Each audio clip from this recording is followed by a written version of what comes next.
we are going to start with the final part of our course, which is mass transfer, and we would like to see like momentum transfer, where the aim was to find a velocity distribution for a flowing fluid, or heat transfer, where we wanted to find out what's the temperature distribution in a solid or a liquid. In mass transfer, we would like to find out basically what's the concentration distribution inside a solid in a liquid. So all the concepts that we have learned so far in heat transfer and fluid mechanics will be applicable for the case of mass transfer as well. The fundamental equation in fluid flow, what we saw is, for a Newtonian fluid, is Newton's law of viscosity, which defines the thermophysical property, that is viscosity. In the case of heat transfer, what we have found out is that a new thermophysical property, thermal conductivity, was defined by Fourier's law.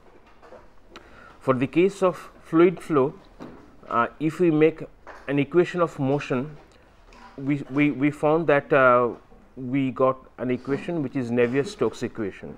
Similarly, for the case of energy transport, we got the energy equation.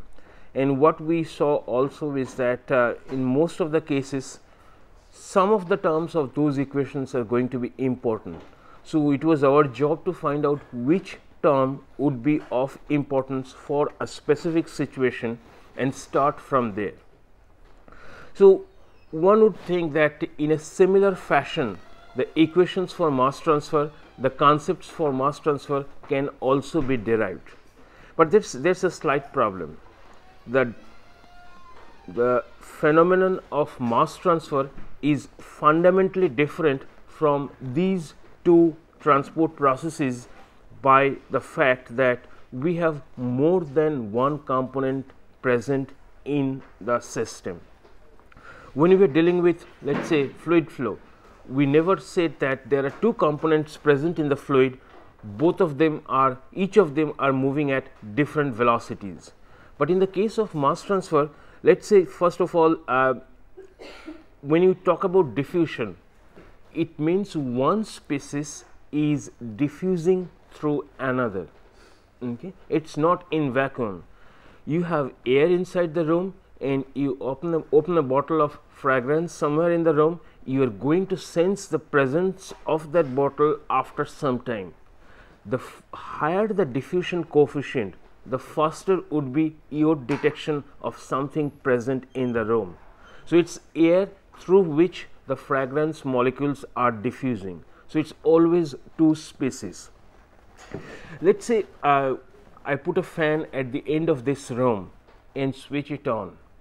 If it's only air, you are going to sense that each component of that mixture, in this case air, is going to reach you at the same velocity. All right. So now suppose in front of the fan, which is blowing air towards you, I open a fragrance bottle as well. Now, would you sense the presence of that perfume faster than before when there was no fan? Obviously, yes. If you switch off the fan as well, then also there would be a velocity of the perfume molecules. So the velocity of the perfume molecules through air is enhanced by the presence of the fan. So when we think of the mass transfer, there are two components of the diffusion velocity of this species. One, which is due to the inherent property of that species, that it would always try to travel from a point of high concentration, in this case near the perfume bottle, to a point of low concentration towards you. So that transport of molecules, that transport of perfume molecules is solely based on concentration difference. And there can be a second part as well, which is the transport of molecules, fragrance molecules, from one point to another due to bulk flow. This is something which we have to understand in mass transfer. Two reasons for mass transfer. One, when the species is transported towards you by the bulk flow or away from you due to bulk flow, and second is the diffusion of that molecule even when it is traveling with the bulk towards you as a result of concentration difference. So, species transport is a superimposition of these two flow processes. One is bulk flow, the second is diffusive flow.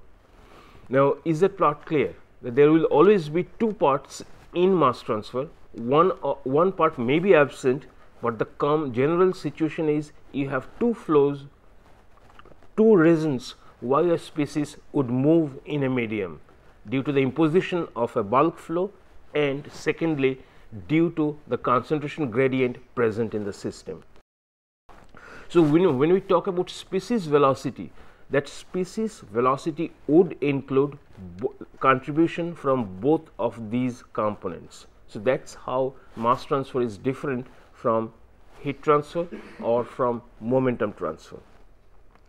Now, since we are talking about mixture, and it can so happen as well that you have flow of the air from you towards the perfume bottle. Would you sense the presence of the perfume? I put the perfume bottle at the other end of the room and switch on a fan which blows air from you to the bottle. Would you still sense the presence of the perfume? After some, but it's the response is going to be delayed. Okay, so both this bulk flow and diffusion can act in the same direction or in opposite direction. So this fact adds certain complexity to the case of mass transfer. So we would first, whenever we are tackling a problem in mass transfer, we first have to find out, is bulk flow present? In some cases bulk flow will not be present. If you do not have a fan in this room, then obviously there is no question of a bulk flow. Whatever flow that you are going to evaluate is going to be due to diffusion. Second, you have to find out is whether or not these two flows are in the same direction or in opposite direction. So, the mass flux component of a species, you have to consider the bulk component and the diffusive component. There may be a situation in which even when there is no externally imposed flow, but a bulk flow may be formed, may be imposed on the system due to the nature of the fluid that you are talking about. For example, let us say you put a very high volatile substance in a test tube, okay, that is in the liquid form. Okay. Initially that liquid, initially you cover the top of the liquid so that no evaporation can take place, and you have air everywhere outside and the air is still air inside the tube. So, the tube is partially filled with the liquid. At some point of time you remove the cover from the top of the liquid. So, what would happen, since it is highly volatile, a large number of liquid molecules will get transformed into the vapor state, and since you have a large concentration gradient, that means it is going to be saturation concentration near the liquid air interface and almost 0 to the air outside. So, due to this concentration gradient, the liquid will travel through the air in the tube towards the top of the tube. That's straightforward, right? Tube partially filled with liquid, the liquid is highly volatile and the top of the liquid is filled with air only. So, the liquid, the moment it evaporates, the molecules sense a difference in concentration, so they will try to diffuse through the air present in the tube. Now, as that happens, if the amount of vaporization is very large, which is true for a high volatile fluid liquid, the liquid molecules will be generated at a rate faster than the rate at which they are going to be moved through the air towards the mouth of the test tube. That means the rate of generation of those vapor molecules is going to be more than the rate at which they can be transported solely by diffusion.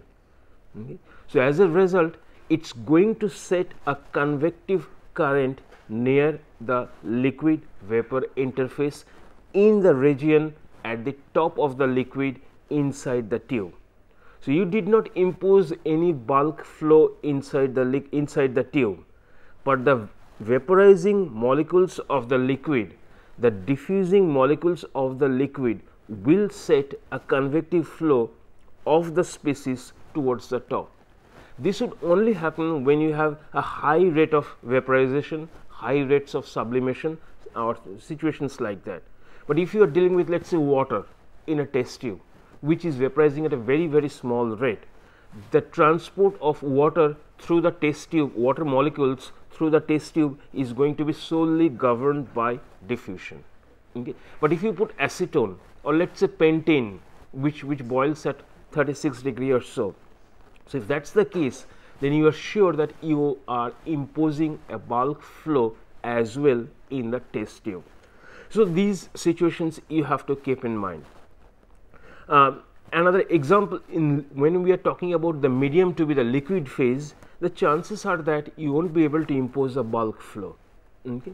But there are situations, for example, absorption of ammonia. You know, ammonia is highly soluble in water, okay, especially at elevated pressure. So if you have a situation in which at elevated pressure ammonia comes in contact with water, which is a very common industrial process, then the dissolving ammonia molecules can set a bulk motion inside the liquid as well. But if you are talking about a species which is sparingly soluble in liquid, then obviously you do not have any bulk flow, any imposed bulk flow. Whatever flow you have is going to be due to the diffusion of those dissolving molecules through the water towards the point of zero concentration. So when let's separate these two, the bulk flow and the diffusive flow.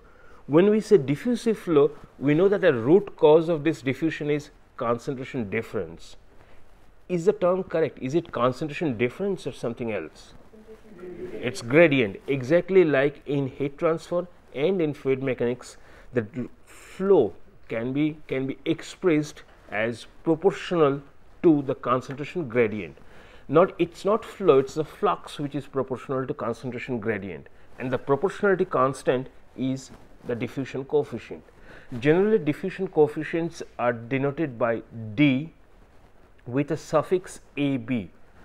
This AB stands for diffusion coefficient of A in a medium of B.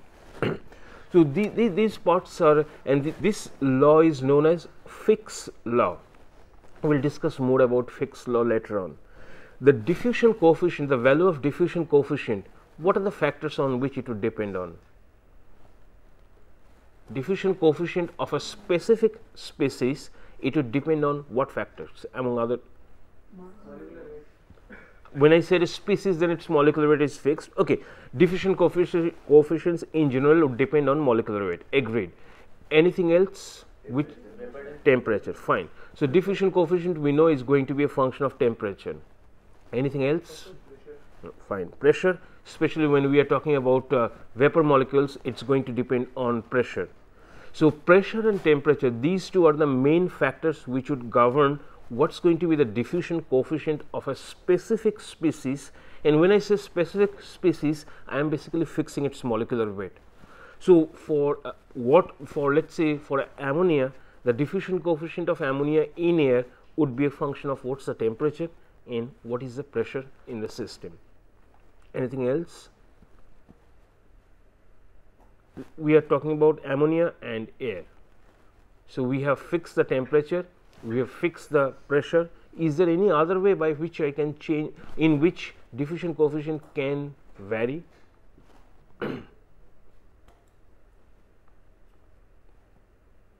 Each of you are entering this class, may not be in a group, but alone through this door. Okay, so you are surface area comes in the case of flux. Diffusion coefficient has nothing to do with it. In still air, diffusion coefficients, when I say diffusion coefficient, I am not talking about bulk flow. So velocity is unimportant. Okay, let me get the answer from you. You are entering this class through this door. Now you may enter alone, or you may enter in a group of 5 students. In which case your velocity of entering this class going to be more? Okay. So, it depends whether the path you are going to travel, is it crowded or is it rather open. If the path is open, then you are going to travel with some velocity. If it is crowded, then your velocity is going to get hampered, it is going to change. So, what should diffusion coefficient depend on? Concentration, how much species, what is the fraction amount of species that is present in the system. So, diffusion coefficient, apart from being a strong function of constant pressure and temperature, it can also be a function of concentration. So, diffusion coefficients for dilute solutions, dilute concentrations are rather constant, they are more or less independent of concentration, but as the concentration becomes larger and larger, it is also going to, the diffusion value of the diffusion coefficient will also change. All right. Now, we are talking, so far we are talking about two species.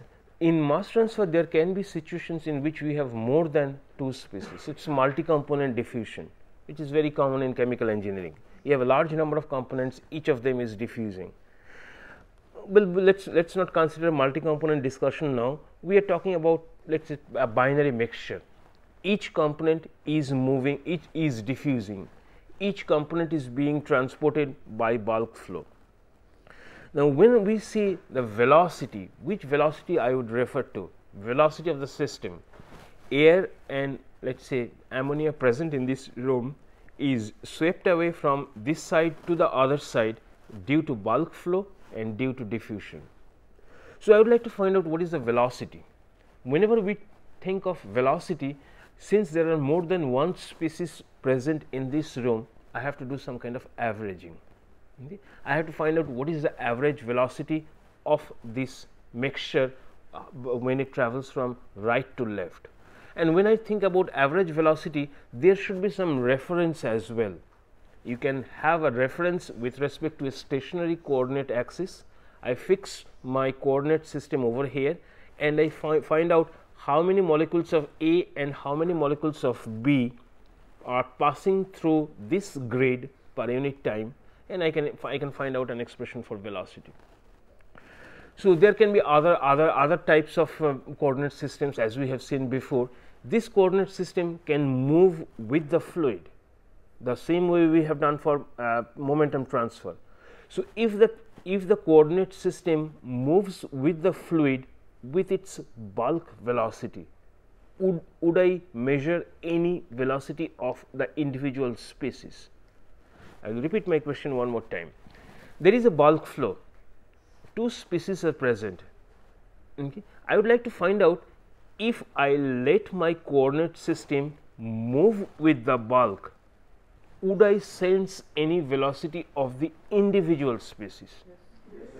Right. So, what would you sense if it moves with the bulk velocity, and let us say I am talking about component A, and I measure a velocity of component A, let us say 1 meter per second, just the arbitrary figure. So, what this 1 meter per second denote?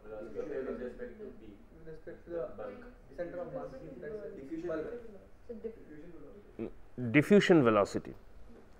So, as I mentioned before, in the case of mass transfer, you have two velocities, bulk flow and diffusion superimposed on it. So, if you let your coordinate system travel with the bulk flow, then any velocity of the species that you measure has to be its corresponding diffusion velocity. Right? It could be in the same direction, opposite direction, that is immaterial, but if you let your coordinate system float with the fluid with its bulk velocity, then any species velocity that you measure has to be its diffusion velocity.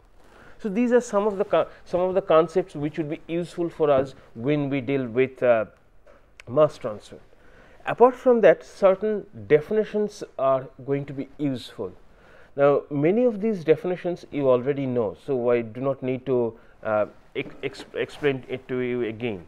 For example, what is mass concentration? Mass concentration of species, let us say species I, its amount of mass or mass of species I per unit volume. So, that is mass concentration, generally denoted by rho I in this course, which is defined as mass concentration, right. And similar to mass concentration, this Ci we are going to refer it to as molar concentration. Same concept as before, moles present per unit volume of the solution. These are the things I am sure you already know. This is mass fraction and this is mole fraction.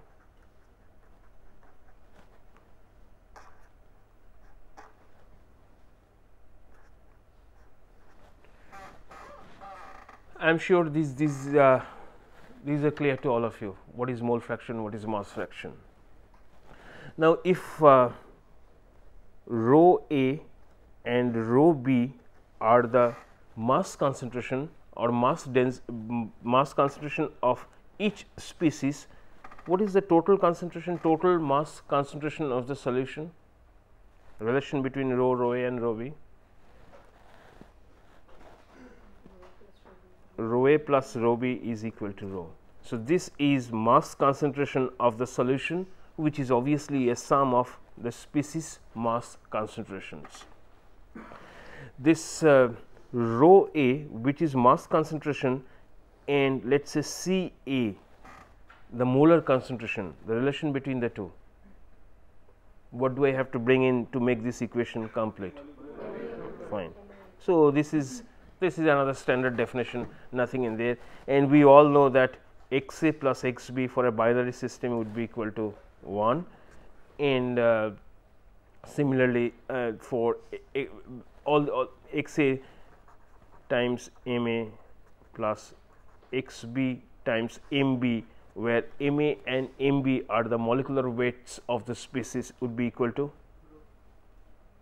rho. Is it going to be rho? The average molecular weight of the solution. Right. So, these are standard things. Now, when we talk about some velocity, okay, local mass average velocity, this I am denoting as local mass average velocity. How would you define V? Mass average velocity. So, what is going to be in the denominator if it is mass average velocity? Pardon, what is going to be in the denominator if it is mass average velocity? Mass. Okay. And the mass is not, mass is a sum of all the species present. So, let us say I equal to the species 1 to n, it is rho I, and over here it is going to be rho I times V I 1 to any number of species. So, this is the definition of mass average velocity of the diffusing mixture, and this V star is local molar average velocity. So, what would be its definition then? If you look at this side, okay, so it is going to be C I V I, and this is C I and the summation sign over this. So, you have mass average velocity and molar average velocity. Now, is there any question up to this point? These are standard definitions which you can easily find out. If you have the species velocity defined as V I, okay, this is the species mass velocity and this is the species molar velocity. Star in this nomenclature generally refers to molar terms, and just simple V I would refer to the mass term. Now, if I would like to find this is the velocity of the species, this is the molar velocity of the species. I would like to define some sort of diffusion velocity. Okay. So, what should I do to V I to find out what is going to be its diffusion velocity? V I minus some bulk velocity. And what velocity can I use here? The molar average, the mass average velocity for this case and the molar average velocity for this case. By convention, this would be equal to, these are called the diffusion velocities. Okay. So, a species velocity may be different from the average velocity, mass average velocity of the solution. Okay. So, if these two are different, then this difference is known as the diffusion velocity. If these two are molar things are different, then this is going to be the diffusion velocity in terms of moles. Now, suppose if it is still air, the medium is not moving at all, then this part would be equal to, if the medium is not moving at all, then which part is going to be equal to 0? This part is going to be equal to 0. So, the species velocity whatever you have is going to be due to diffusion only. Now, another thing that we should think of is the mass flux, how you express the mass flux. Now, whenever you talk about mass flux of species I, you can either express it in terms of a stationary coordinate system or in terms of a moving coordinate system. Now, if you think express it in terms of a stationary coordinate system, then the mass flux and the molar flux, V I is the velocity, mass velocity, and V I star is the molar velocity. Okay. So, what is going to be this mass flux? What should I put in here to make this equation consistent? What is the unit of Ni? Mass flux. So, it has to be kg per meter square per second. In V I, I already have meter per second. So, what should I multiply it with? Kg per meter cube. What is kg per meter cube? So, I multiply this with rho I. So, when I talk about mass flux, it is generally expressed in this way. If it is molar flux, what it should be? C, Sci. Okay. And if everything, when these are in terms of stationary axis or moving axis, these small n I and capital N I, they are in terms of stationary axis. So, I can express it in terms of a moving axis as well. So, if the axis is moving with the mass average velocity, or it can move with molar average velocity. So, suppose it moves with let us say with mass with molar average velocity. Let us see if you agree with this one. Is it right? This is molar flux, molar, since I have a star here, with respect to a coordinate system where the coordinate system is moving with the molar average velocity. So, if I would like to find out the molar flux of species I, then whatever be its molar velocity, from that I have to subtract whatever be the average molar velocity of the system, of the whole of the mixture.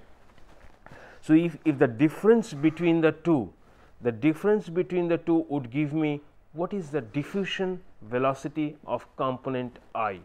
So, the diffusion velocity of component I multiplied with C I, exactly like this one, would give me whatever be the velocity, whatever be the molar flux of component I.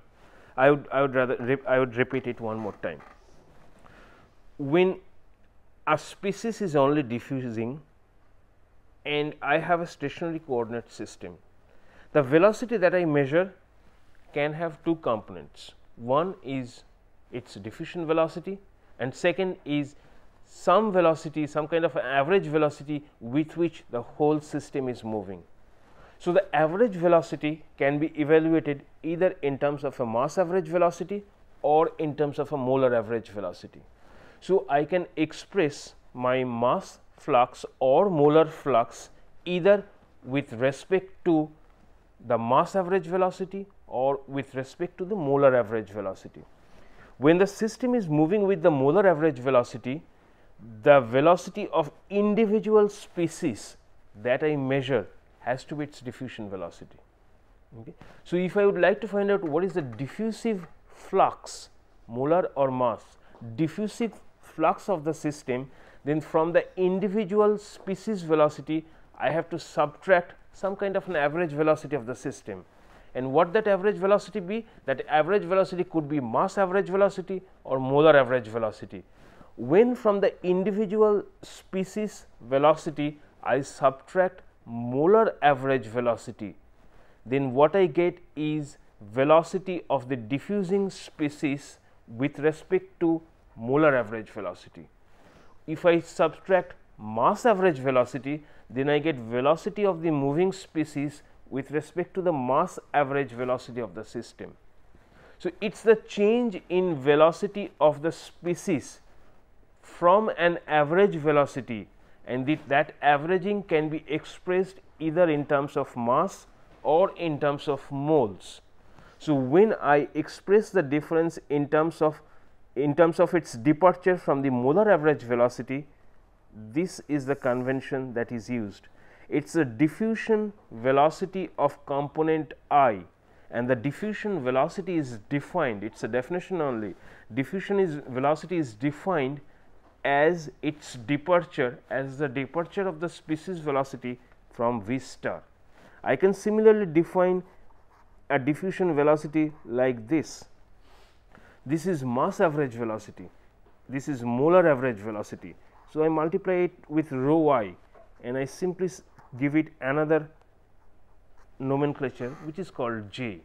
So, capital J's as a convention are for moles, whereas small j's are for mass. Okay. There is no question of which one is correct, both are correct depending on the convention that you would like to use, whether you like to express the difference in velocity where the difference, the standard one is molar average or mass average. All right. So, these two are going to be the definition of diffusion velocity. Now, if by definition this is, let us say we are going to concentrate on the first equation that I wrote, that is J A, let us say for component A is equal to C I times V I minus V star. If I assume that I am going to follow everything with respect to molar average velocity, and this is what I call diffusion velocity. So, this is what is going to be my diffusive flux. Is there any way by which you can replace J A? I have defined this as my diffusion velocity. So, when I multiply meter per second with C I, which is in this case kg moles per meter cube. So, the unit for this side is going to be kg moles per meter square per second. Kg moles per meter square per second is what is this? Molar flux. So, J A is molar flux. Now, we also know that since this is diffusion velocity, I can see that J A, the true significance of J A is it is diffusive molar flux. I can add this adjective in front of molar flux, that it is due to diffusion only. So, if J A is my diffusive molar flux, is there any relation which I can substitute with, by which I can find out another expression for J A star? If okay. So, you can substitute J A in terms of a concentration gradient. Okay. So, what kind of a law is going to be? J is going to be proportional to concentration gradient. All right. So, let us say it is a one dimensional case, that concentration is varying only with x, then can I say J A is equal to dCA dx. Suppose C is changing only in the x direction. So, this J is going to be proportional to dCA dx, plus or minus. because the flow is always from high concentration to low concentration. So, with a minus, and I would have to have a proportionality constant. The proportionality constant is, if it is a binary mixture, dAB. So, this is what is Fick's law.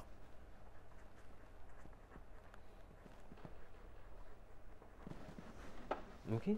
So, the Fick's law tells us that if you can define a diffusion velocity, and we have seen how to define diffusion velocity by convention, either with respect to a molar average velocity or a mass average velocity, then this flux, molar flux per unit number of moles per unit area per unit time is going to be proportional to concentration gradient, the proportionality constant dAB minus sign, since mass flows from high concentration to low concentration. So, the left hand side of this equation can be substituted by this.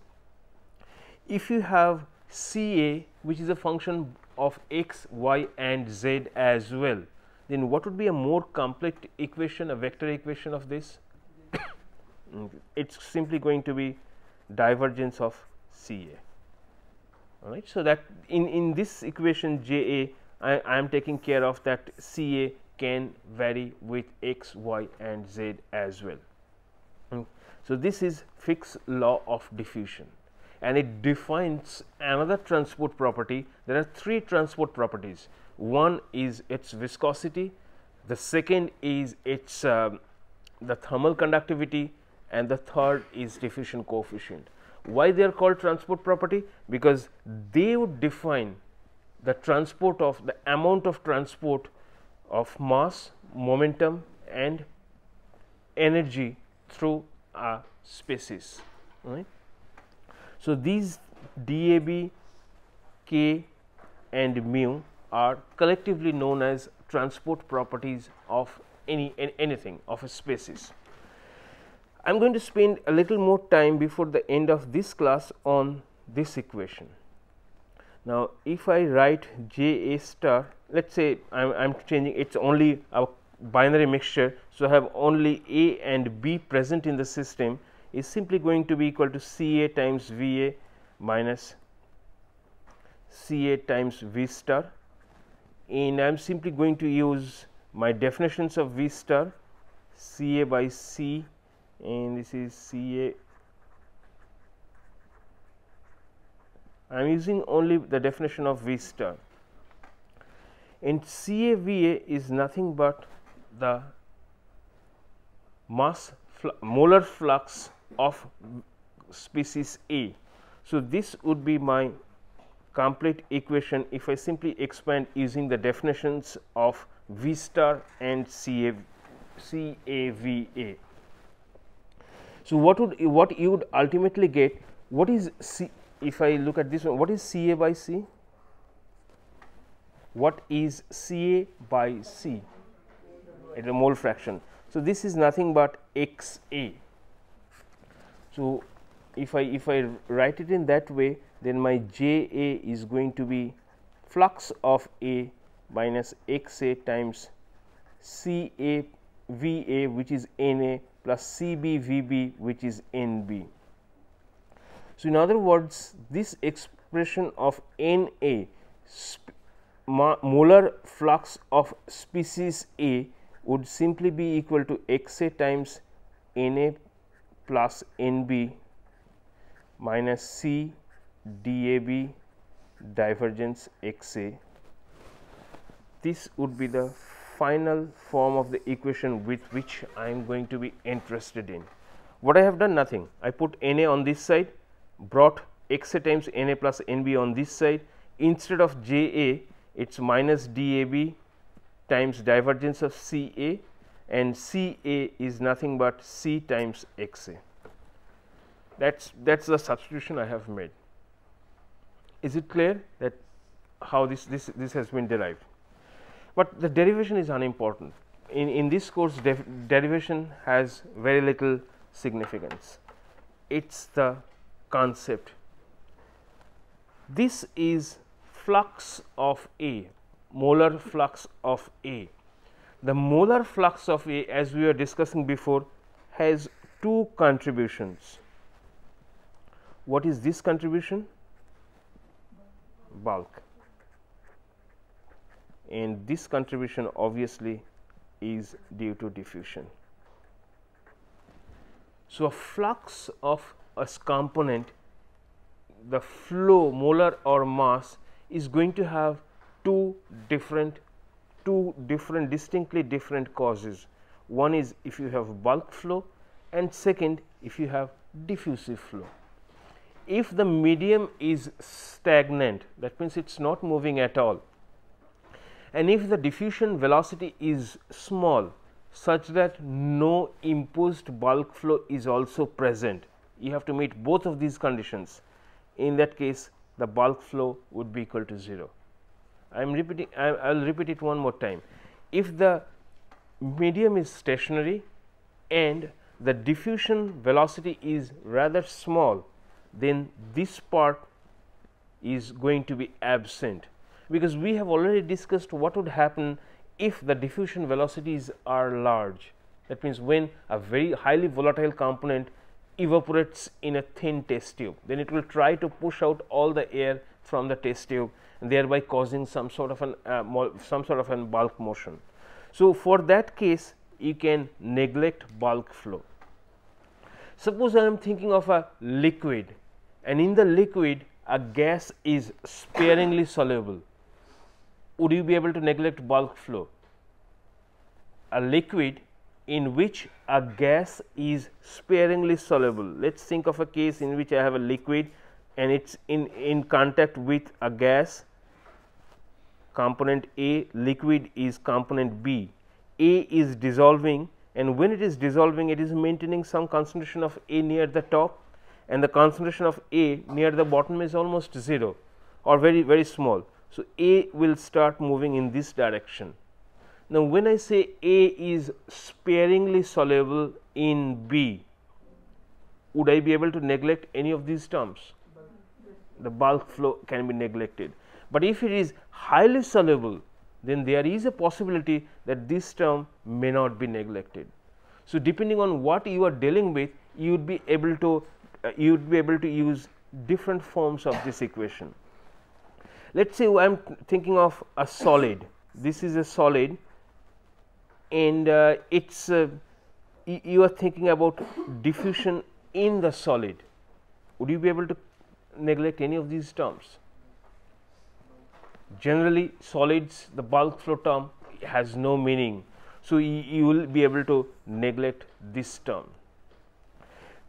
There are certain situations in which the interplay between Na and Nb can be decided upon by the physical system itself.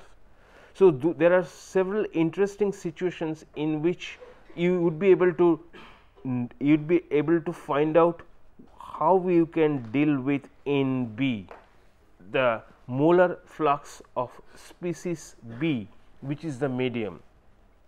So, we would like to find out, can we say anything about Na and Nb by physical examination of the system itself.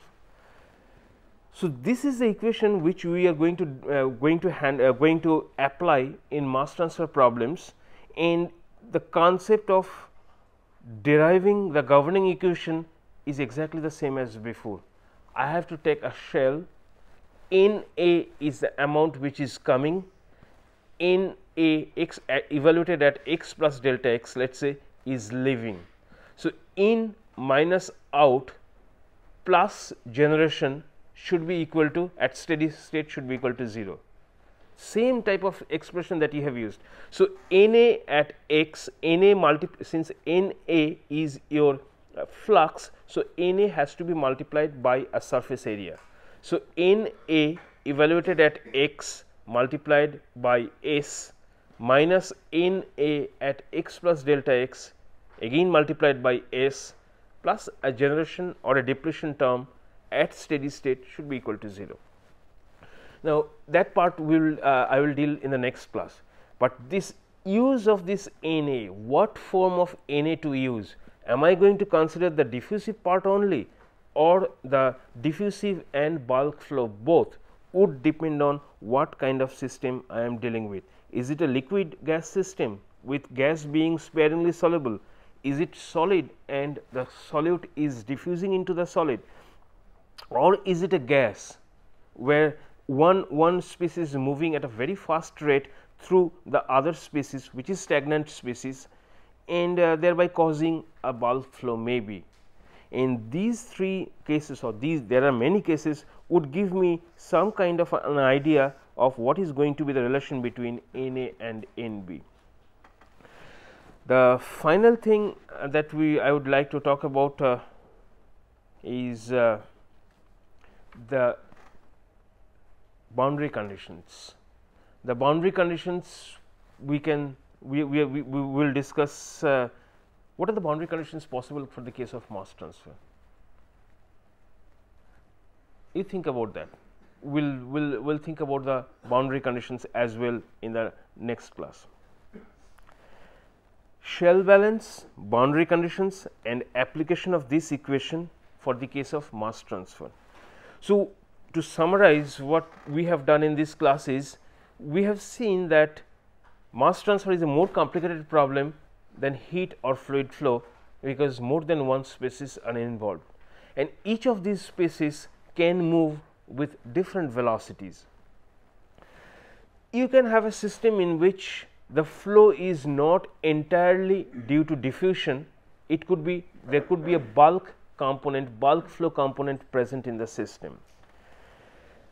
If we can define some sort of a diffusion velocity, then that diffusion velocity, when you multiply that velocity with concentration, that would be equal to some molar flux. If you multiply it with, so that molar flux has to be the diffusive flux, because I have defined a diffusion velocity either with respect to mass, which is V, or with respect to moles, which is V star. So, this diffusive flux is going to be equal to some constant into concentration gradient. Now, the law that was derived, that was formulated, is known as Fick's law. Like Newton's law of viscosity, like Fourier's law of conduction, Fick's law you won't be able to derive. What kind of a law is let us say Fourier's law? It defines the amount of heat transferred by conduction. Would you be able to derive this equation? You observe certain things and you come up with, you propose something, you propose a role, you test it at a number of times, and each time it comes out to be true. So, it becomes a law. So, what are these type of laws called? They are not empirical equations. You prove the hypothesis by applying it at different places. So, it becomes a law. It is a phenomenological equation. That means, you observe a phenomenon and formulate a law based on similar such phenomena across many systems. So, these three equations are phenomenological equations, which you won't be able to derive it from first principles, but you can observe and formulate a law which is universally valid. The diffusion coefficient, the convention is, if it is DAB, it is a diffusion coefficient of A in a medium of B. Diffusion coefficient, apart from a function of temperature and pressure, is a function, sometimes weak, many times weak, function of concentration as well. And these three equations, though seemingly they are the same, Fourier's law, Newton's law, and Fick's law, fundamentally same, mathematically different. Which part is different? Which law is different? No. Mathematically, which law is different? Newton's law of viscosity. And why it is different? Okay. So, a gradient of vector is involved in the case of Newton's law, because you have gradient of velocity, which is a vector. In all other cases, concentration and temperature, they are scalar quantities. So, you end up with the left hand side being a being a vector, whereas in the case of Newton's law it is going to be a tensor, but fundamentally they are the same, mathematically slightly different. The equation that we are going to use for mass or molar flux is this one, with contribution from bulk and from diffusion. So, in the next class we will see the application of this equation in case of how we make a shell mass balance and what are the relevant boundary conditions. Thank you.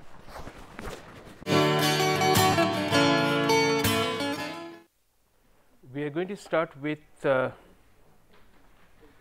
formulating some sort of a shell mass balance. So far we have done shell momentum balance and shell heat balance, and we will use the equation that we have already derived, that is NA, the molar flux of A is a sum of bulk flow and diffusive flow.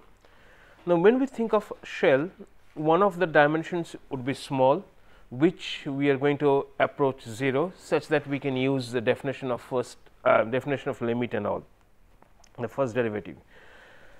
When we think of mass balance, it is rate of mass of A in minus rate of mass of A out plus rate of production of A, then I intentionally left this blank, rate of production of A by reaction is equal to 0 at steady state. That is straightforward, all of you I am sure understand this, but this is the part which I would like to concentrate some time on. If you think of some reaction which is taking place in this room, there are two ways this reaction can take place. Suppose we are referring to A as one of the species present in this room. A may get converted to B everywhere in the room or on the walls of, when A approaches the walls of this room. Now, what kind of reaction can you think of where A reacts to form, A changes to B only when it reaches the wall? Does that say anything to you about the wall? It is a catalyst. So, suppose the wall is the catalyst and A gets transformed only when it reaches the wall, not everywhere else. So, what type of an equation is, what type of a reaction is that? No, I am not talking about order right now. Nature of the reaction, one where A gets transformed into B everywhere in this room, and the second case where A gets transformed only at, let us say, the boundaries, heterogeneous reaction. So, the first case that we are talking about where A gets transformed to B only when it reaches the wall is a heterogeneous reaction, and the other case where A gets transformed into B everywhere in this room is a homogeneous reaction. So, that is the fundamental difference. Now, when you are thinking of formulating an equation, governing equation, which would be valid everywhere in this room, throughout this room, then A being converted to B, it is going to come into that equation as a source or a sink term. Now, which reaction would you have to consider? Homogeneous reaction or heterogeneous reaction? Repeat my question one more time. I am trying to find out the governing equation which, when solved, would give me the concentration profile of A inside this room. That is my ultimate objective. So, Z1 and Z2 would be here definitely in this expression. What are the property parameters which would be there in this equation? DAB concentration and DAB. DAB is your property.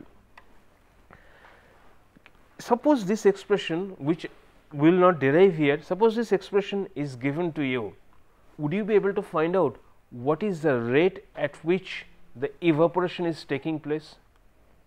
The rate at which the evaporation is taking place. How do you derive that?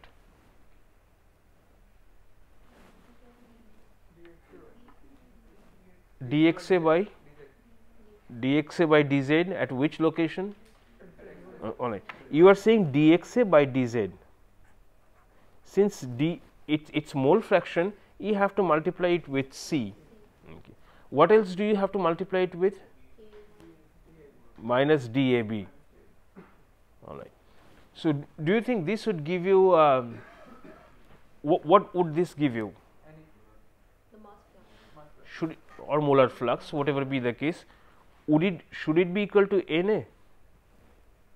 Should it be equal to the molar flux? Because you have already evaluated what Na is going to be. This 1 minus Xa, that part, do not forget that part, which comes due to the bulk flow part. So, this this statement would be true if it is a diffusion only case, but it is not a case of diffusion only situation. You have previously evaluated this expression. So, this is the expression that you should use to find out how much evaporation is taking place. Where would you want to evaluate this? At Z1 or Z2, anything in between? Which one it would be? Someone said 1, someone said 2. Why anywhere in between? At steady state. So, whatever be the amount of A produced at location Z equal to Z1, the same has to be carried away by whatever means, a combination of diffusion and bulk flow everywhere else. If that is not true, then you are going to get accumulation of A inside the system, and that means concentration of A at that point would differ, which violates our steady state assumption.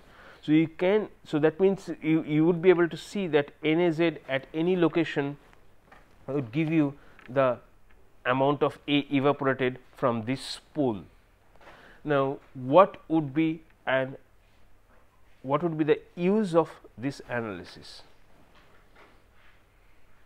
I have skipped all the algebra part, the integration, all these things that you can see in your textbook.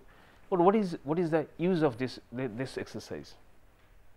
Can you utilize this knowledge into something? Volatile nature of it you can find out by keeping it just in a test tube and looking at it. If it is vaporizing very fast or very slowly. But similar on that lines, if you extend it a little more, DAB, experimental evaluation of DAB. If you look at this expression, this is the amount evaporated, moles evaporated per unit area per unit time. You know what's the area with which you are working on. Okay. So, you find out how much this has moved back over certain time. So, you would be able to find out what is the unknown, only unknown here, which is DAB. So, this is an experimental way to evaluate, to determine the diffusion coefficient of A in B. Okay. So, this way you can find out gas diffusivities between a pair of gases.